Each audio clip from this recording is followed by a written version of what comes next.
నమస్కారం. ఇది సంగతికి స్వాగతం. ఏటా ప్రతి నోట ఇదే మాట, మళ్ళీ మళ్ళీ ప్రతిధ్వనించే పాత పాట. కరవు కాలం మళ్ళీ వచ్చింది. మనకా బాధ కొత్తది కాదు, ఆ వేదన ఎరగంది కాదు. సుక్కరాలక అరక సాగక అన్నం పెట్టే అన్నదాతకే పట్టెడన్నం కరవైన దుర్భర పరిస్థితులు అనుభవమే. ఎన్నో పల్లెసీమల్లో ఏ వాకిలి చూసినా తాళమే, ఎవరిని కదిల్చినా కన్నీటి మేళమే. ఊరిని ఒంటరి చేసే సాగే ఆకలి ప్రయాణానికి నేటి ఉదాహరణ వరంగల్, నల్గొండ జిల్లాల రైతుల దయనీయ స్థితి. చినుకు ఇవ్వని వానదేవుణ్ణి, కష్టం పట్టని పాలకుల్ని పల్లెత్తు మాట అనకుండా పల్లె వదిలి వచ్చేస్తున్న ఆ కర్షకుని కంట కరువు కన్నీరు రాబోతున్న ఉపద్రవానికి ఓ హెచ్చరిక మాత్రమే.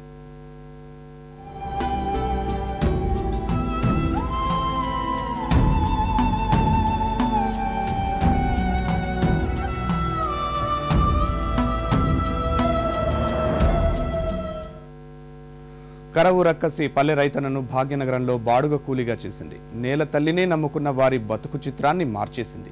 వ్యవసాయంలో భవిష్యత్తు కానరాక పట్నం కూలీగా మారిపోతున్న అన్నదాతల కష్టాలు అన్నీ ఇన్ని కావు. తలెత్తితే మిన్ను వంక, తల దించితే మన్ను వంక తప్ప మరో మాట తెలియని అమాయక రైతన్నల ప్రస్తుత పరిస్థితి ఆ రంగం మనుగడని ప్రశ్నార్థకం చేస్తోంది. నీరు నాగరికత నేర్పుతుంది, కరవు బతుకు చిత్రాన్ని మారుస్తుంది. నేలను నమ్ముకున్న అన్నదాత విషయంలో అది అక్షరాలా నిజమవుతోంది. ఆరుగాలం శ్రమించినా ఫలితం దక్కక రైతన్నలు వృత్తినే త్యజించే దుస్థితి జిల్లాల్లో దాపురిస్తోంది. బావుల్లో తడి లేక, బోర్లలో నీరు రాక, ఎండిన పంటల్ని చూడలేక, పండిన పంటకు ధర రాక రైతన్న గుండె చెరువవుతోంది. భవిష్యత్పై భరోసా కోల్పోయిన రైతన్న పల్లెను వదిలి పట్నం బాట పట్టాల్సి వస్తోంది.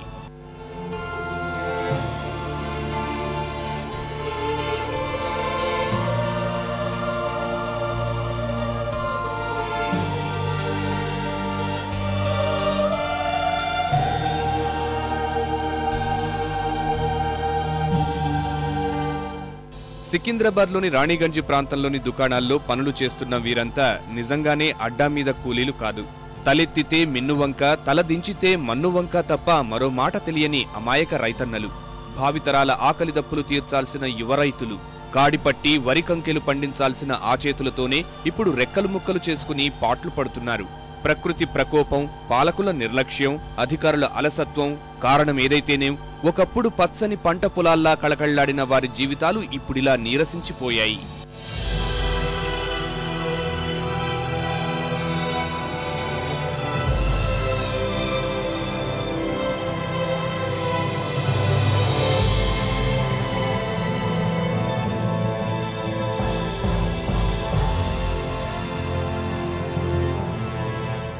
వరంగల్ జిల్లాలోని జనగాం, రఘునాథపురం, వెల్లంల, నల్గొండ జిల్లాలోని ఆలేరు, పటేల్గూడెం, కొలనుపాక తదితర గ్రామాల నుంచి వందల సంఖ్యలో భాగ్యనగరం బాట పడతారు.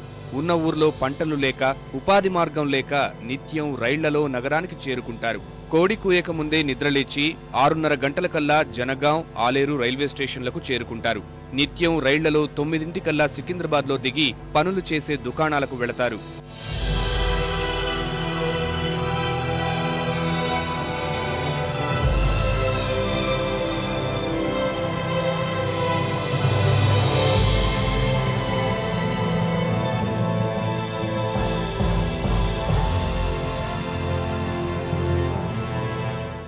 Secunderabad, Ranigunj, Monda Market, Ramgopalpet, General Bazaar, Regimental Bazaar తదితర ప్రాంతాల్లోని దుకాణాల్లో పనులకు కుదిరారు.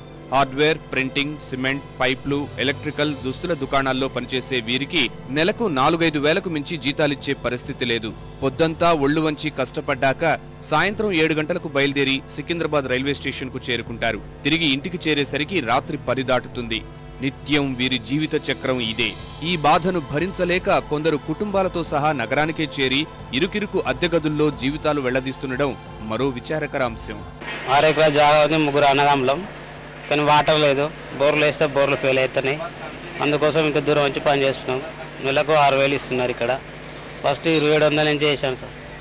సంవత్సరానికి ఇంత పెరుగుతుంది. నాతో పాటు ఇంకా 200 మంది చేస్తారు. అంటే ఇక్కడ మార్కెట్లో ప్రింటింగ్ పనికి అక్కడిక్కడ చేస్తారు.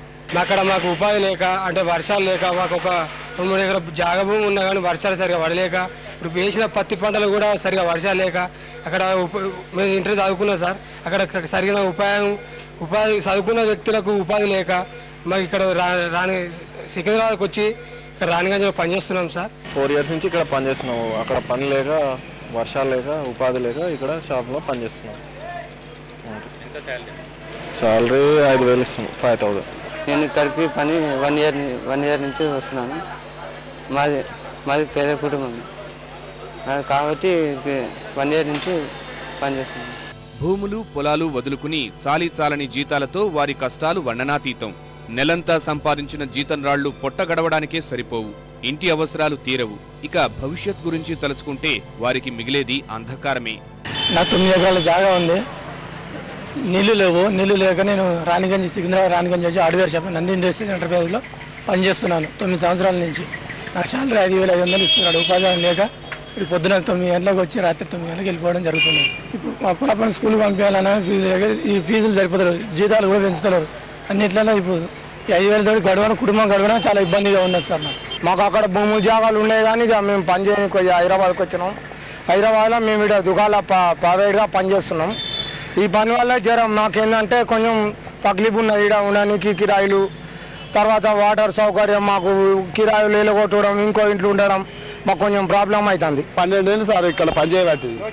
అప్ అండ్ డౌన్ భూమి జాగా ఉన్నది.